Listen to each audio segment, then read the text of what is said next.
Dito sa Papa Dudut Stories, ikaw ay hindi nag-iisa.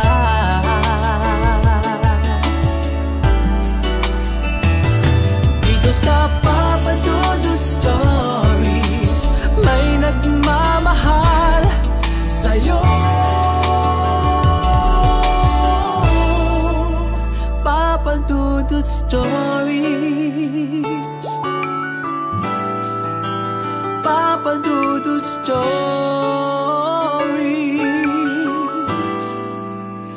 Papa Dudut Stories.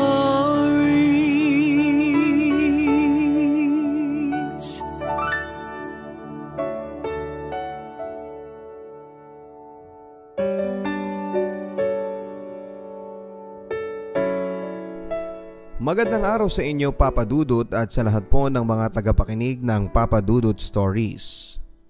Tawagin niyo po ako sa tunay kong pangalan na Rafael ng Tiaong, Quezon. Isa po ako sa mga masugid ninyong tagapakinig, Papa Dudut, lalo na sa tuwing nasa trabaho ako bilang cellphone technician.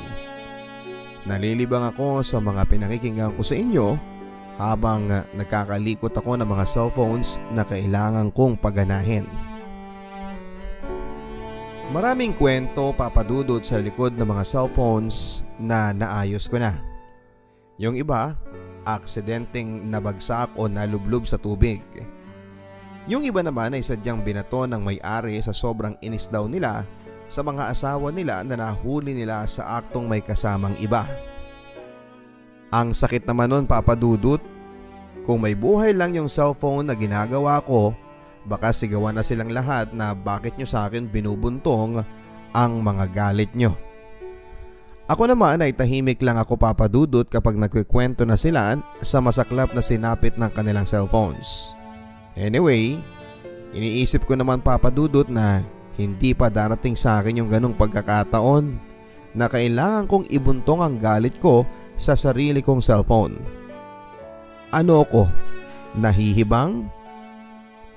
Anyway, sa tuwing nakikinig po ako sa inyo, Papa Dudut, ay masasabi ko na nakakatulong sa akin yon dahil marami akong natututunan.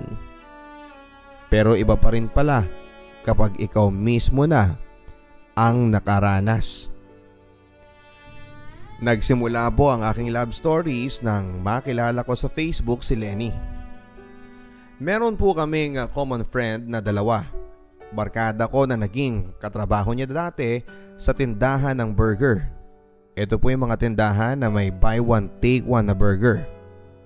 Nagtrabaho doon si Lenny ng ilang buwan pero nag-resign din siya dahil sa boring daw ang naging buhay niya doon. Maghapon magdamag lang daw siyang nagluluto ng burger patty at lumalanghap ng usok kaya hindi daw niya ito natagalan. Isa pang dahilan ay nawalan daw siya ng ganang kumain ng burger.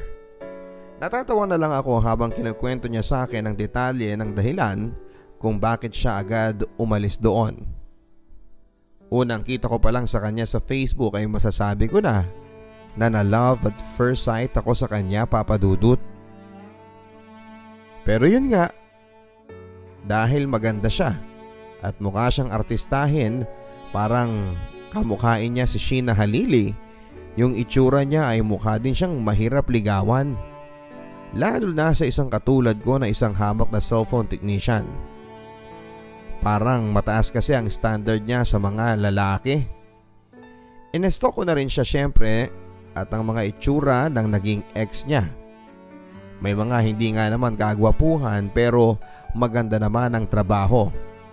May manager ng tindahan, may ahente, at meron ding teacher. Bukod sa mga kalidad na ex ay may isa pa akong napuna kay Lenny, Papa Dudut. Mukha po siyang maselan at high maintenance na babae. Nakikita ko kasi sa mga pinopost niya yung mga bagay na hilig niya. Halimbawa, mga bagong damit, bag at sapatos na bigay daw sa kanya ng mga manliligaw niya. Pero hindi pa rin ako nawala ng pag-asa kay Lenny.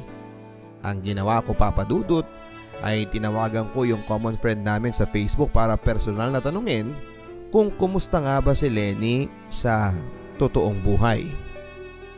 Ayon kay Dina na common friend namin na mabait daw si Lenny. Sadya lang daw na marami ang nagkakagusto dito kaya marami ang nagbibigay at nagpapadala ng mga regalo. Hindi mo naman siya masisisi kung marami ang mga pahabs. Kahit siguro ako yung nasa kalagayan niya at may magregalo sa akin, magpapasalamat na lang ako sa Facebook dahil naalala nila akong regaluhan kahit na hindi ko naman birthday. Bigla ay napaisip ako, Papa Dudut. Ganun ba? Mukha palang mahihirapan akong ligawan siya. Seryosong sabi ko kay Dina. Sabi ko na nga ba may gusto ka kay Lenny. Kaya pala tanong ka ng tanong sa akin sa chat pa lang ng mga info tungkol sa kanya. Well, in general, mabait naman talaga yun eh. Medyo maiksi lang yung pasensya. Lalo na kapag boring ka o yung ipapagawa mo sa kanya. Hayaan mo tol, ako mismo ang gagawa ng paraan para magkita kayo ng personal. Masiglang sabi naman ni Dina. Hindi nga nagtagal, Papa Dudut, ay nagawa ni Dina na maipakilala sa akin si Lenny. Nagkataon kasing bigla na lang ayaw mag-open ng cellphone niya. Shoot! Pagkakataon ko na ito para magpakitang gilas sa kanya. Sana lang talaga ay hindi mahirap gawin yung trouble ng sipi niya. Unang impression ko kay Lenny nang nakita ko siya ng personal ay talagang maganda siya. At higit sa lahat ay mabait din. Nalaman ko din na isang sakay lang pala ang layo ng bahay nila sa amin. Kaya mabilis ko siyang mapupuntahan para ligawan. Pero kailangan ko munang unahing ayusin itong cellphone niya. Nakiusap din si Lenny na kung pwede sanang ma-retrieve muna ang lahat ng mga pictures niya sa phone niya kung sakaling kailangan ko itong i-reset. Oo naman, akong bahala. Hindi ko kakalimutan yung bilin mo. Nakangiting sabi ko sa kanya. Ako naman ay naisip ko na pagkakataon ko na yon, Papa Dudut, para makilala ko pa siya ng lubusan tulad ng ano ang hilig niya, saan niya gustong mamasyal, anong paborito niyang pagkain at kung ano-ano pang mga detalye na makukuha ko mula sa cellphone niya. Kailangan ko na siyang maligawan. Yun ang sabi ko sa sarili ko. Matapos kong maayos ang sipi na iniwan niya sa akin. Ako pa mismo ang naghatid sa kanya gamit ang motorsiklo ko. Dahil nga sa napagana ko ang sipi ni Lenny nang walang kahit na anong nabura ay labis-labis ang pasalamat nito sa akin. Lalo na nung hindi ko na sa kanya pinabayaran pa. Nilibre na lang niya ako ng dinner malapit sa plaza. At aaminin ko sa inyo, Papa Dudut, na sobrang saya ko nung pumayag din siyang mai-backride ko siya sa motorsiklo ko. Kaya parang magka-date na kaming dalawa. Nakakatuwa na naging suwabe ang lakad na yon. Parang totoong date na nga yun, Papa Dudut. Kasi kaming dalawa lang at nagkapalagayan pa kami ng loob.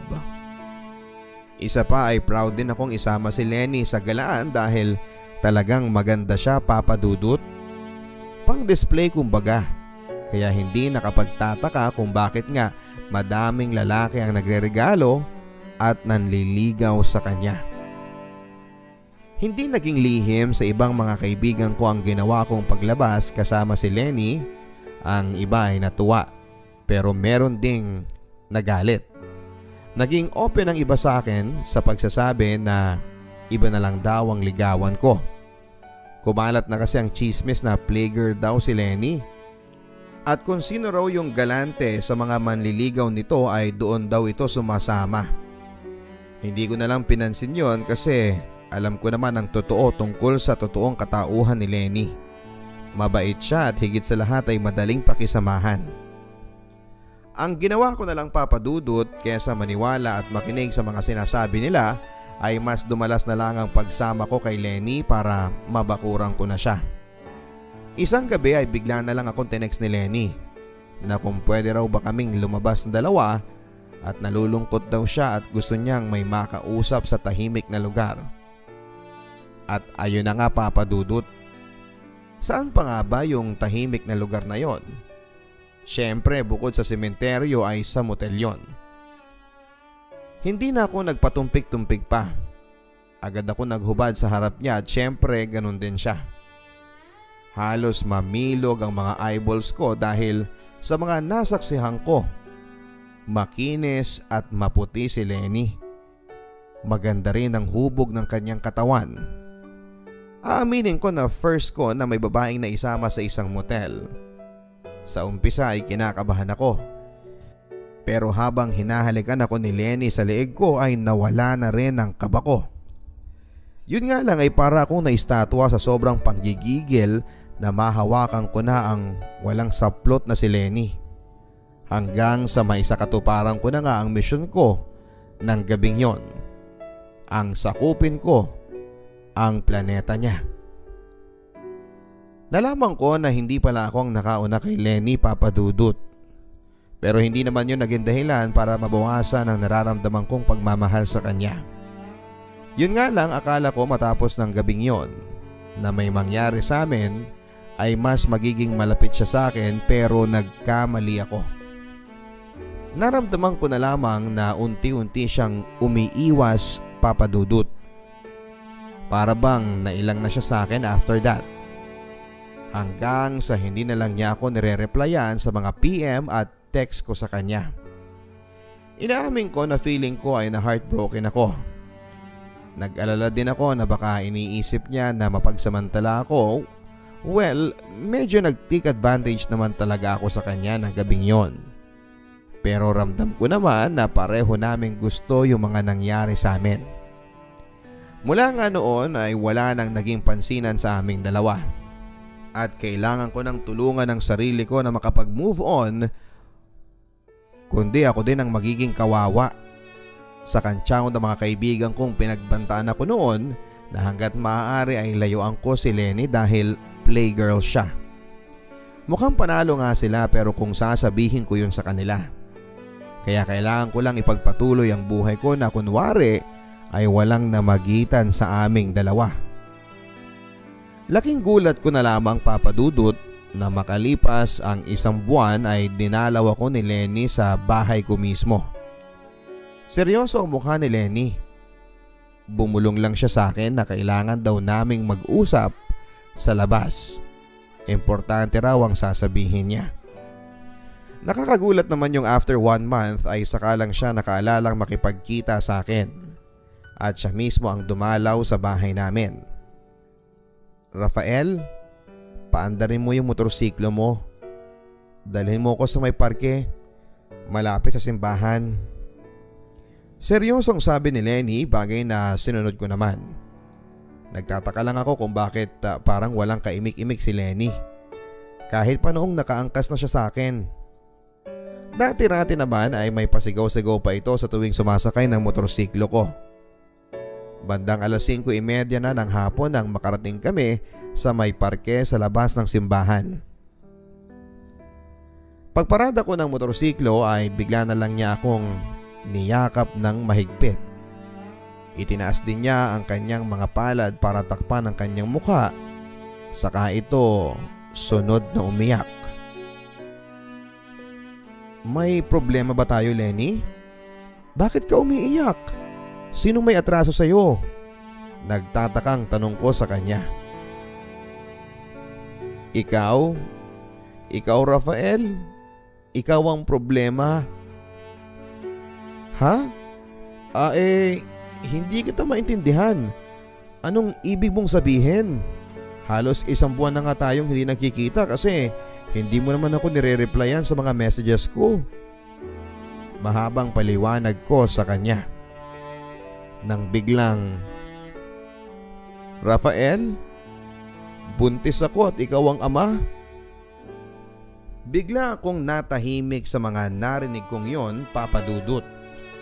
May halong kaba, takot, pero nang ibabaw ang saya sa dibdib ko nang narinig ko mula sa kanya na buntis siya at ako ang ama.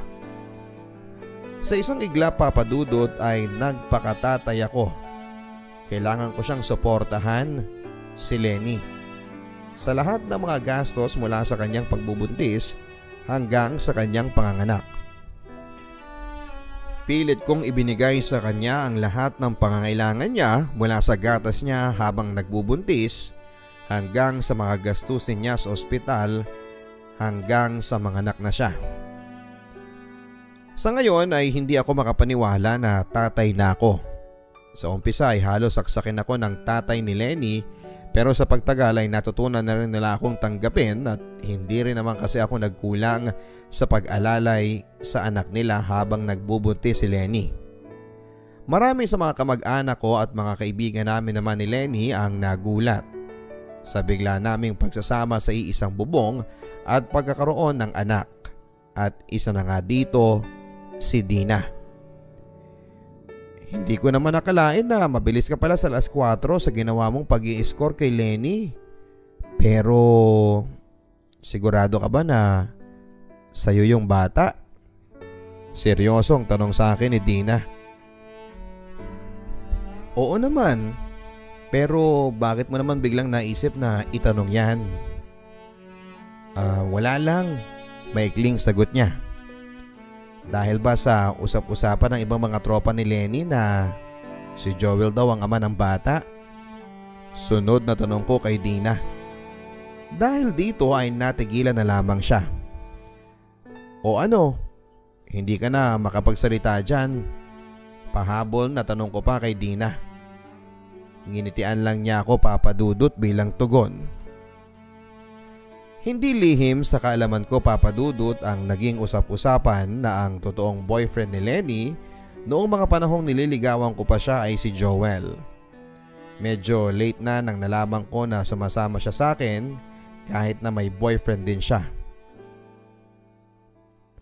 Pinakibit-balikat ko na lamang yon kasi mas masaya ako sa tuwing magkasama kami.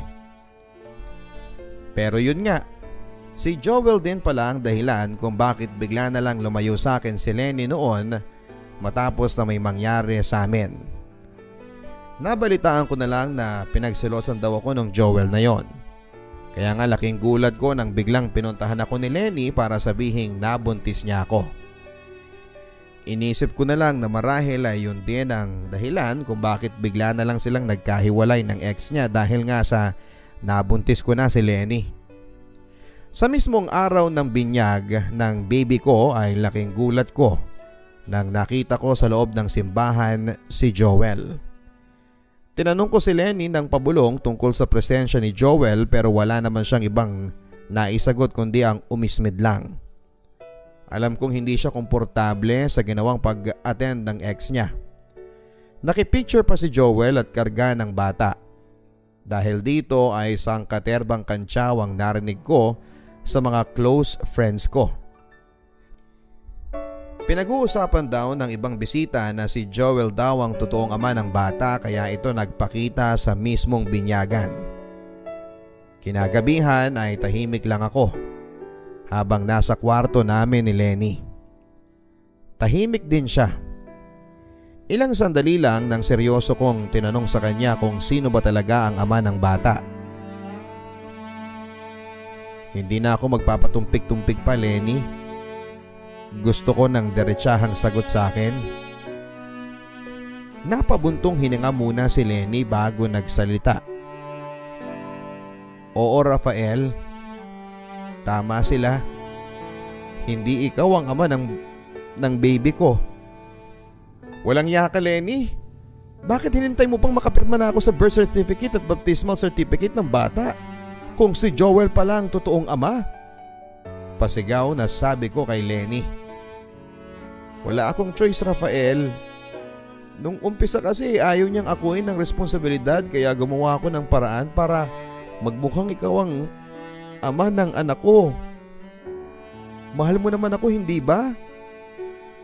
Hindi mo ba kami kayang tanggapin na lang, Rafael? Total ikaw naman ang nakapirma sa mga dokumento ni baby. Walang hinto sa pag-iyak si Lenny ng mga oras na yon. Basta ang ginawa ko ay sumakay na lamang ako ng motorsiklo at dumiretso sa bahay ng barkada ko para makipag-inuman. Nagsimula na ring maging malamig ang pakikitungo ko kay Lenny mula ng araw na yon. Nagtanong-tanong ako sa mga kaibigan ko, Papa Dudut, hanggang sa may makapagsabi nga sa akin na pwede ko daw ipa-diffuse sa korte ang pag-ako ko sa pagiging ama ng anak ni Lenny. Kailangan ko lang ng sapat na ebidensya na magsasabing hindi ako ang totoong ama. Lumipas din ang mga araw na nakikita ko naman ang labis na pagsisisi ni Lenny dahil mas naging maasikaso siya sa akin. May nakapagbulong din sa akin na pinilit daw makipagbalikan ni Joel kay Lenny pero hindi naman si Lenny pumayag. Dahil dito, Papa Dudut, ay pinilit kong tanggaping muli si Lenny sa buhay ko kasama ng baby niya.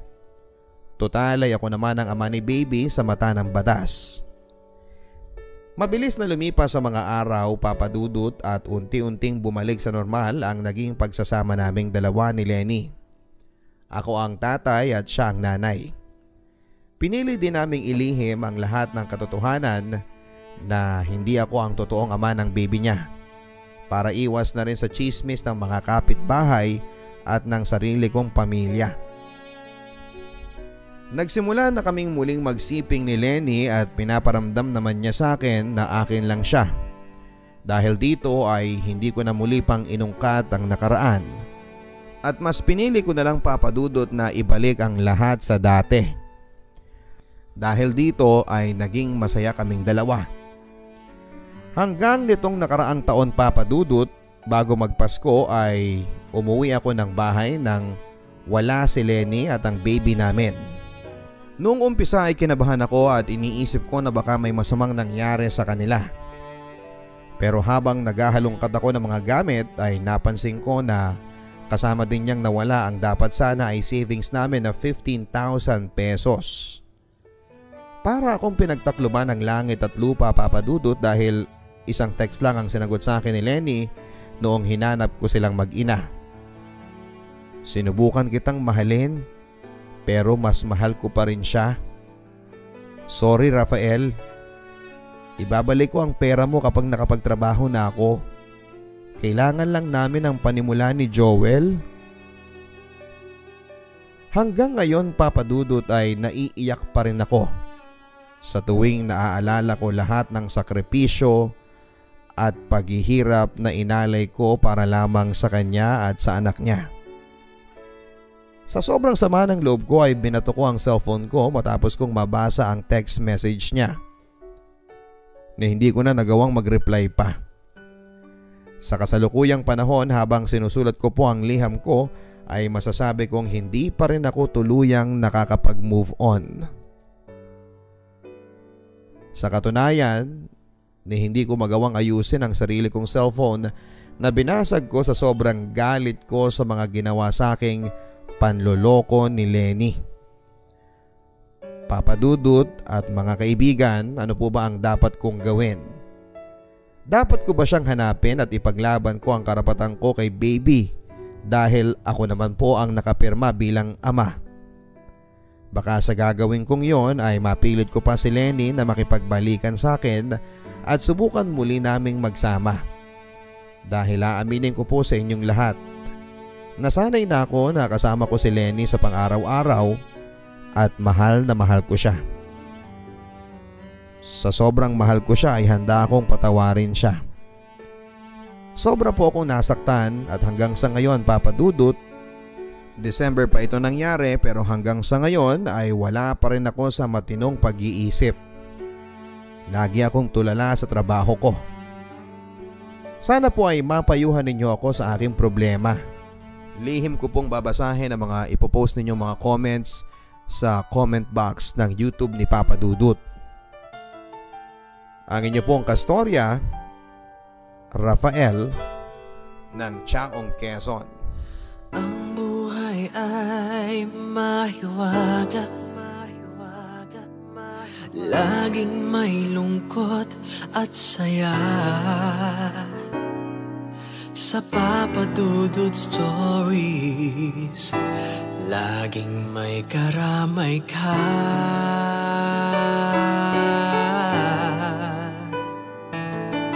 Mga problemang bigat. Dito ay pakikinggan ka sa Papa Dudut Stories. Kami ay iyong kasama. Dito sa Papa Dudut Stories, ikaw ay hindi nag-iisa.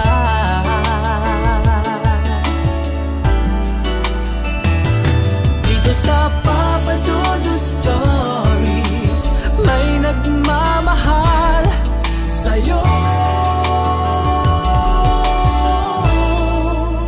Papa Dudut Stories, Papa Dudut Stories.